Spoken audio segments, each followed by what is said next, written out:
Hello friends, Radhe Radhe, good morning. एक गांव में एक किसान रहता था। उसके परिवार में उसकी पत्नी, लड़का था और कुछ सालों के बाद पत्नी की मृत्यु हो गई।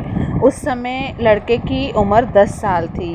ये है कि अपने कर्मों के फल कैसे भोगने पड़ते हैं, ये भक्ति कहानी है। किसान ने दूसरी शादी कर ली। उस दूसरी पत्नी से भी किसान को एक पुत्र प्राप्त हुआ।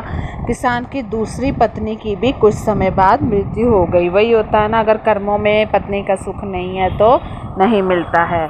किसान का बड़ा बेटा जो पहली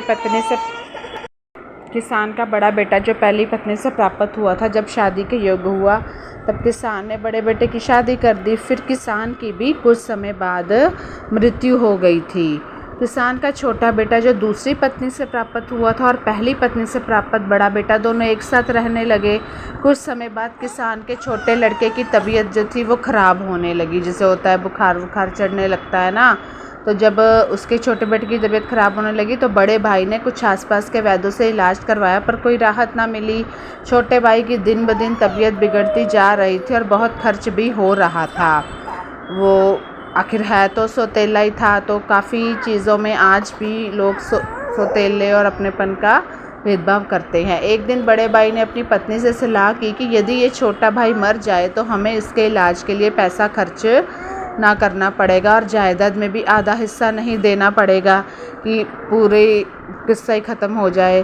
तब उसकी पत्नी ने कहा कि क्यों ना किसी वैद्य से बात करके इसे जहर दे दिया जाए और किसी को पता भी ना चलेगा। किसी रिश्तेदारी में भी कोई शक ना करेगा कि बीमार ही था, बीमारी से मृत्यु हो गई। मतलब सोचते बीमार है, ऐसे सबको बोल देंगे। बड़े भाई ने ऐसे ही किया। एक वैद्य से बात की कि आप अपनी फ़ीस बताओ, ऐसा करना, मेरे छोटे बीमार भाई को दवा के बहाने जहर देना है। वैद्य ने बात मान ली और लड़के को जहर दे दिया। मतलब छोटे जो सौतेला भाई था, और लड़के की मृत्यु हो गई, वो छोटे भाई की।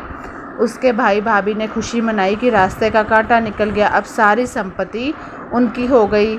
ये उन्होंने सोचा मारी हो गई। उसका अंतिम संस्कार कर दिया उस छोटे भाई का।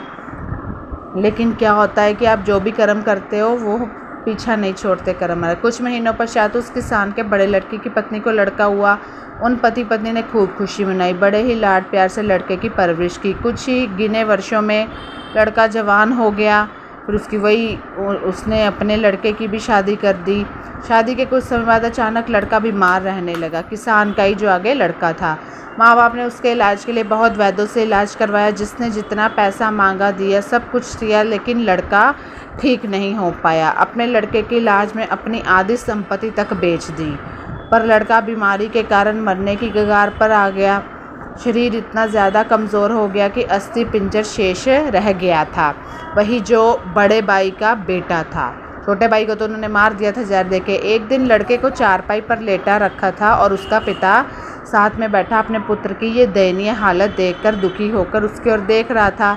तभी लड़का अपने पिता से बोला कि भाई, मतलब अपना सब हिसाब हो गया, बस अब कफन और लकड़ी का हिसाब बाकी है, उसकी तैयारी कर लो। ये सुनकर उसके पिता ने, जो बड़ा भाई था, अपने बेटे को बोला कि लड़के का शायद दिमाग काम नहीं कर रहा कि जो इस तरह की बातें कर रहा है बीमारी के कारण, और बोला बेटा मैं तेरा बाप हूँ, भाई नहीं। तब लड़का बोला मैं आपका वही भाई हूँ जो आपने जहर खिलाकर मरवाया था, जिस संपत्ति के लिए आपने मरवाया था ना, मतलब वो उस बेटे के रूप में आया है। मुझे अब वो मेरे इलाज के लिए आधी बिक चुकी है, आपकी शेष है, हमारा हिसाब हो गया। कि मेरे इलाज की ज़मीन थी वो आधी बिक चुकी है। तब उसका पिता फूट फूट कर रोते हुए बोला कि मेरा तो कुल नाश हो गया, जो किया मेरे आगे आ गया। मतलब बेटा भाई के रूप में आया था उसके जो हुआ था, पर मेरी पत्नी का क्या दोष, तो उस बेचारी को ज़िंदा जलाया जाएगा, क्योंकि उस समय सती प्रथा थी ना। तो तब वो लड़का बोला कि वो वैद्य कहाँ है जिसने मुझे जहर खिलाया था।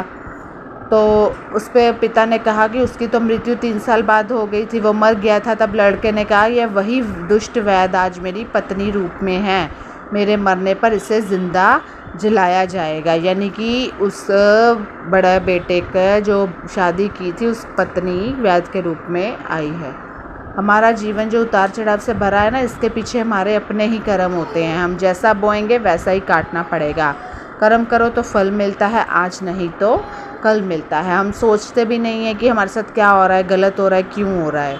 जितना गहरा अधिक हो कुआं उतना मीठा जल मिलता है। जीवन के हर कठिन प्रश्न का जीवन में ही हल मिलता है।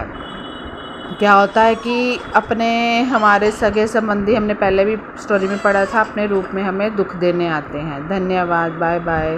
आपका दिन मंगलमय हो।